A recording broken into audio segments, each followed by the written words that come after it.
Hey everyone, so I know y'all hadn't seen me in a while, and I hope that changes. And I think I probably said that before, but this time I hope it's true. But today, I'm gonna make a video about this boat right here.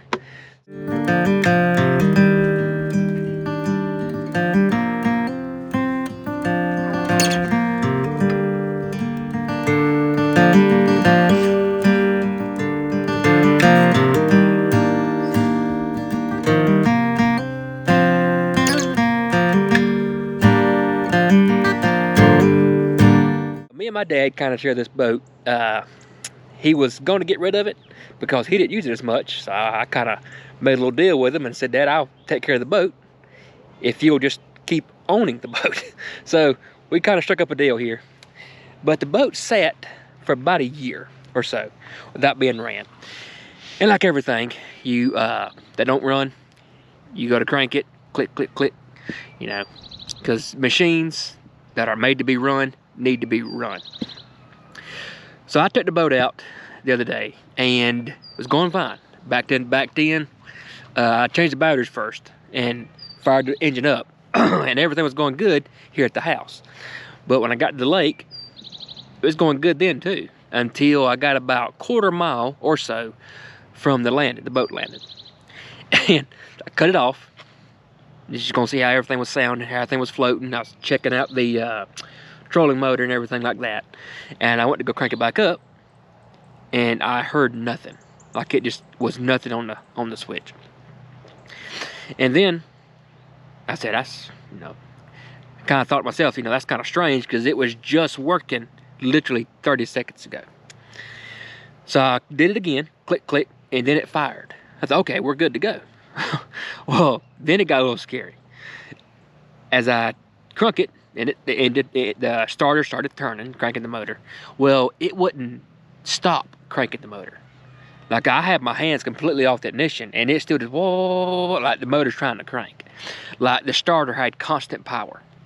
And I'll be honest with you, that was a little scary out when you're, well, not far from land, maybe the shore, maybe, I don't know, 100 yards.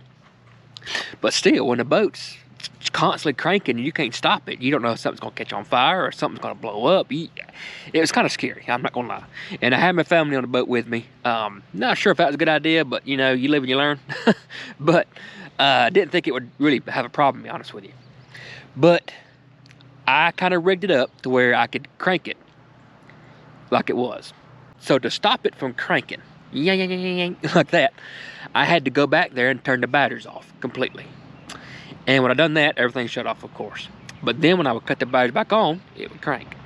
So I had to cut the ignition on, cut the battery switch on. And once it fired, I could tell it was firing.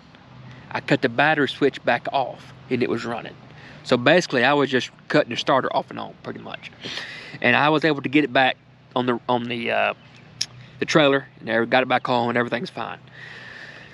So I called a boat guy, buddy of mine, and he told me what to do. He said, Matt, try this. If it don't work, you're out 15 bucks and maybe 30 minutes of your time. So that's what I done. So let's go back here to the engine and I'm gonna show you what I done because I was trying to find some videos on what this could be on YouTube and I couldn't find nothing. So that's kind of why I'm making this video. So let's check out the motor. It is a 60 horse Mariner, I think it's called. You have to forgive me if I'm pronouncing that wrong. It is made by Mercury.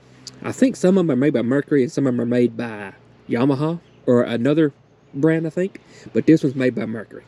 And it is a 17-foot Fisher made by Monarch. Pretty good boat, and it runs good. I think it gets about 28 miles per hour, which is pretty impressive. But let's take this cover off and I'll show you what I changed.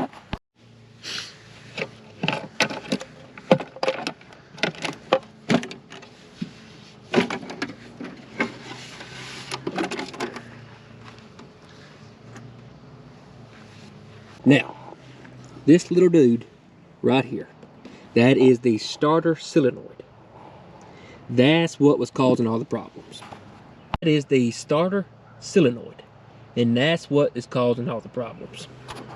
So as you can see right here, there's 2 points up here. That's your starter, and that's your power. So what had happened is, all these conductors up in here had gotten stuck and welded together, and this starter solenoid was giving it constant power. I changed this, and I changed the fuse tucked in right here, because all that power it gave it, it blew the fuse. So I changed them two components there, and it fired right up, like it was straight off the assembly line.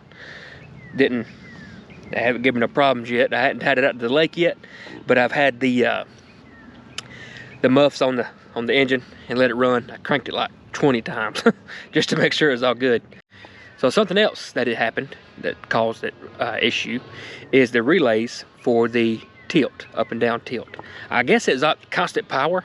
I'm not sure what happened, but it did mess up a few things, but still, it was only a $30 fix. And I think it took me maybe 45 minutes to change all of it. And I'm good to go, as far as I know. But when we go to the lake, I'm gonna bring you along with me. I was hoping to go tonight, but it didn't quite work out. I had to work a little bit later, but we're going to. So I'm gonna show you them relays real quick. There's your up, there's your down, or vice versa. But that's those. Had to change those, and they were like $8 for 10. So if they go bad, I got plenty more.